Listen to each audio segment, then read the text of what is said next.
Hey, welcome back, Beamer Merchants. If you're looking at a engine out of a 97 BMW 740iL, this is the M62 V8 4.4 model.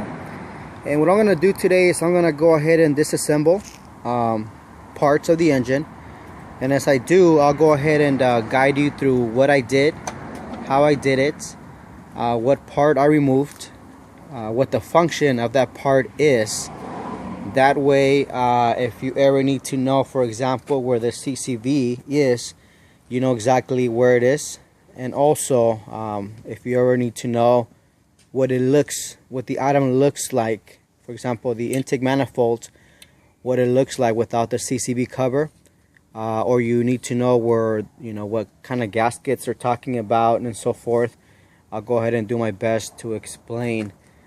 So I'll go ahead and do that throughout this video. If you have any questions in the process, again, always let us know, and I'll go ahead and answer your questions. So let's get started. Okay, and most of the I removed most of the screws already, so pretty much as I'm going through, I'll be pulling stuff off. It doesn't mean it comes off that easy. It just means that I went ahead and removed the screws beforehand so that I can show you the part in this video. So anyhow, there's a fuel line, of course, fuel injectors here, and I went ahead and pulled it out already. Once the fuel line has been removed, you can go ahead and start removing the intake manifolds. There's 1, 2, 3, 4, 5. There's 10, 11 millimeter bolts that hold this in place. Gone ahead and done that. So I'll go ahead and remove that right now. And this is how the intake looks once it's been taken off.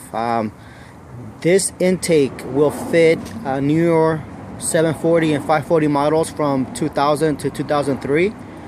And most of the people like putting this intake into their newer models because of the bigger runners. It'll go ahead and increase your performance a bit here.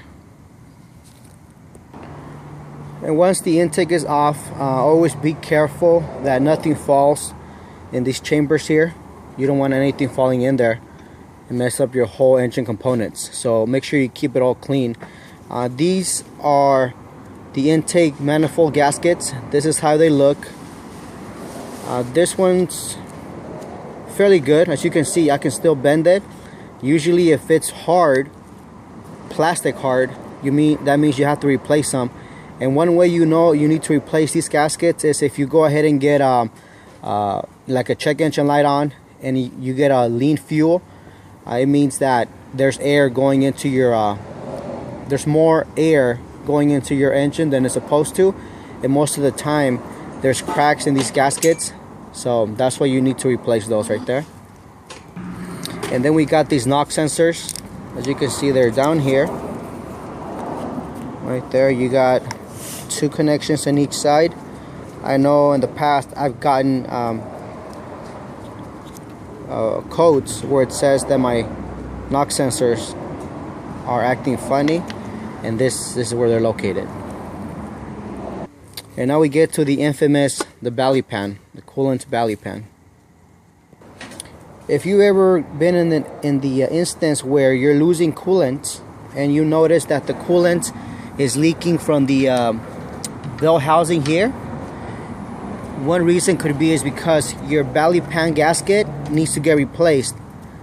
Okay, as you can see, this one here, I can see coolant residue here already, so I know that this belly pan needed to get replaced pretty soon. So again, if you're losing coolant, you don't know where it's coming from, this is the cause. And what happens is the coolant overflows here, and then there's drain plugs here, and this is where it comes off. There's 20 10 millimeter bolts holding this belly pan in place. Once you remove the bolts, you lift it up.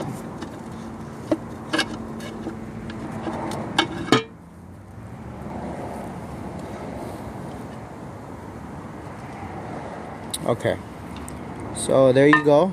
That's where the coolant flows in your engine right here. And this is the gasket that I'm talking about. As you can see, right there, that's where the coolant was already coming off. And I know they don't sell the gasket by themselves, but you would have to go ahead and buy the whole part here. And then you got your spark plugs along with your boots and your ignition coils right here. Pretty simple. You disconnect it here, remove the bolts 10mm, and all you do is pull out. You do this with all four and all the other side as well. As you remove the spark plug, the ignition coils, you'll notice that, especially here, there's a lot of oil buildup. The reason why you get oil in your chamber here is because you got to replace this gaskets here, the valve cover gaskets. There's an inner gasket, and then there's an outer gasket which goes around here, right here, all around. And I know when you buy the kits, it includes both sides. And most of the time, most owners will not even know that they have oil in here until they start getting a misfire, you know, either on one of the spark plugs, and then they go ahead and remove the cover and realize that either there's oil like this, or in most cases I've actually seen where the oil gets all the way up here. It looks, this whole area is flooded with oil. So again, that's going to go ahead and cause a misfire in your engine. In order to replace the inner and the outer valve cover gaskets, you got to remove these bolts here, and then the ones here on the side. And it's usually it's firmly in there. So what I do is I usually go ahead and get a one of these rubber mallet and just kind of smack it a little bit on the sides, and it'll loosen up.